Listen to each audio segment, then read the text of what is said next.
नमस्कार साधकों, eternal wisdom के इस दिव्य पथ पर आपका स्वागत है।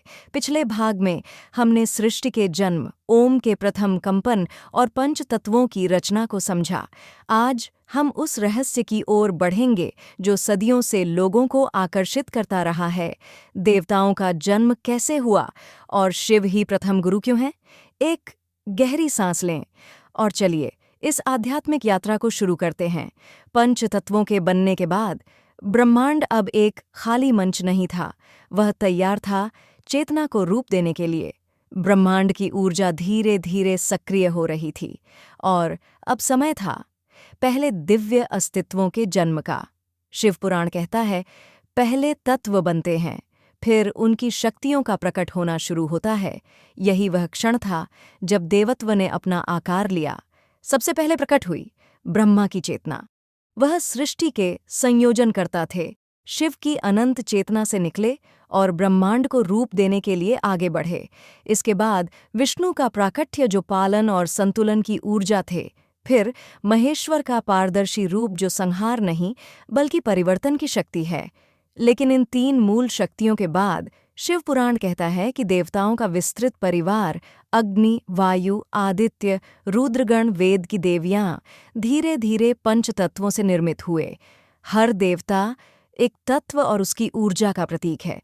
उदाहरण के लिए अग्नि, अग्नि तत्व की चेतना, वायु, वायु तत्व की शक्ति, आदित्य प्रकाश और जीवन का केंद्र। देवता इंसानों जैसे नहीं, वे कॉस्मिक एनर्जी फॉर्म्स हैं। ब्रह्मांड सक्रिय था, देवता जन्म ले चुके थे, लेकिन उन्हें अभी दिशा चाहिए थी, ज्ञान चाहिए था, संतुलन चाहिए था। और तब ब्रह्मांड की ऊर्जा में एक तेज प्रकाशों फैलता है जिसे शिव पुराण सच्चिदानंद स्वरूप कहता है। यह प्रकाश स्थिर था, शांत था, अनंत था और उसी से प्रकट हुए आदि गुरु Mahadev, the first and eternal teacher. तभी से शिव को कहा जाता है विश्व गुरु, योगों के जनक, ज्ञान के ध्रुव तारा। शिव पुराण इसकी तीन वजहें बताता है। एक, क्योंकि शिव ज्ञान के स्रोत हैं। ब्रह्मा निर्माण कर सकते हैं, विष्णु पालन कर सकते हैं, लेकिन ज्ञान जो इन सबको चलाता है वह शिव की चेतना है। They are the source code of existence. Though, yoga और ध्यान। सबसे पहले शिव को ही प्रकट हुए। शिव ने ही ध्यान, प्राण, नाद, मन, ऊर्जा सबकी गहराई को समझा। यही कारण है कि योग का पहला शिष्य था पार्वती, दूसरा शिष्य था हिमालय का पहला साधक, फिर सप्तर्षि, 7 sages who carried the knowledge. क्योंकि शिव का ज्ञान अडिग है। शिव न समय से बंधे न किसी स्वरूप से। उनका ज्ञान सृष्टि से पहले भी था, सृष्टि के बाद भी रहेगा और अंत के बाद भी बना रहेगा। इसीलिए उन्हें कहते हैं आदि गुरु, जगत गुरु, महायोगी। शिव पुराण में एक गहरा संदेश है।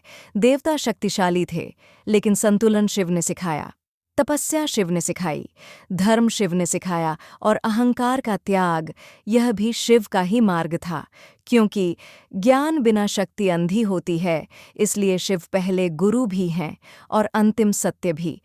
आज हमने जाना देवताओं का जन्म, शक्ति का प्रकट होना और क्यों शिव ज्ञान के प्रथम स्रोत हैं। अगले भाग में हम एक और रहस्य की ओर बढ़ेंगे। सृष्टि में पहली बार जीवन कैसे आया और मनुष्य को आत्मा क्यों मिली। ओम नमः शिवाय।